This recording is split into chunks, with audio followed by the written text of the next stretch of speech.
The death toll in the Johannesburg inner city fire incident is expected to rise. More than 60 people died and more than 40 devastating were... fire that ripped through a residential building in Marshalltown, leaving the death toll. We now have confirmed 63 people dead and almost 50 others are receiving treatment in hospital. We've learned this afternoon that 62 of the bodies were burnt beyond recognition. 76 people died in the Usindiso building fire.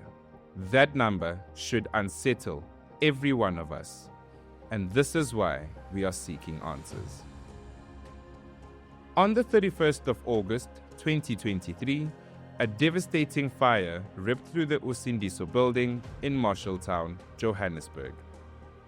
The building was effectively used for residential occupation, despite clear safety problems and the building never even being zoned for residential use.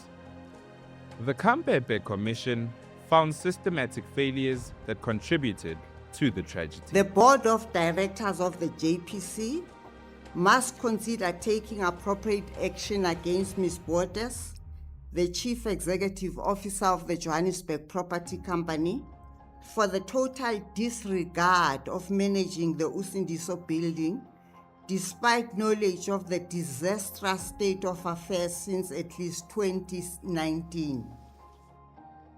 This was not simply a single, isolated accident. The inquiry exposed repeated lapses in oversight and management over many years. On the 29th of July 2025, Outa filed an application seeking an order that former CEO of Joburg Property Company, Helen Botes, be declared a delinquent director. The papers allege gross negligence and willful misconduct in the administration of public property. Here's a commission of inquiry that said that you, as the CEO of the Joburg Property Company, must be held accountable. And now you are the COO of the city of Johannesburg, yes, which amongst others, your responsibility or priorities are dealing with bad buildings. But to hold one person solely accountable for that, you have to look, in my view, collectively at the collective value chain. So do you think that the report's finding was incorrect? I can't engage on the report's findings because the report was not put in front of me as an individual. These are serious allegations, and we are asking the court to test them in open proceedings. Now, Outa demands that Helen Botes face immediate and decisive accountability. Public officials entrusted with life and death responsibilities cannot be allowed to walk away from catastrophes without consequences. We owe it to the victims, their families, and all residents of South Africa to ensure that those responsible are held accountable and that such a disaster never happens again. The court papers outline two core threads.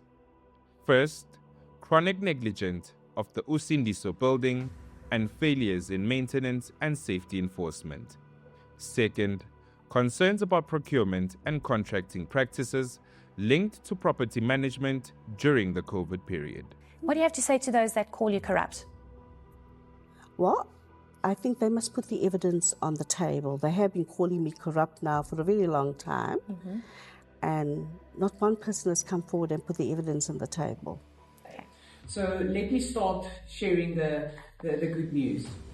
Outa calls on the court to declare Helen Botes a delinquent director for life. When the report is put in front of me, I will engage with it and look for my line of accountability. As CEO, you must have read the report. But somebody must give me the report officially. Yes, but I'm just saying, so are you saying that you've never read the report? I've never read the report. You've never read the report? No. But the law is clear, and so is the evidence. Helen Botes' failures cost lives, and accountability is not optional, it is mandatory. In South Africa, too many public officials escape justice. Outa's message to Helen Botes is simple. Not this time.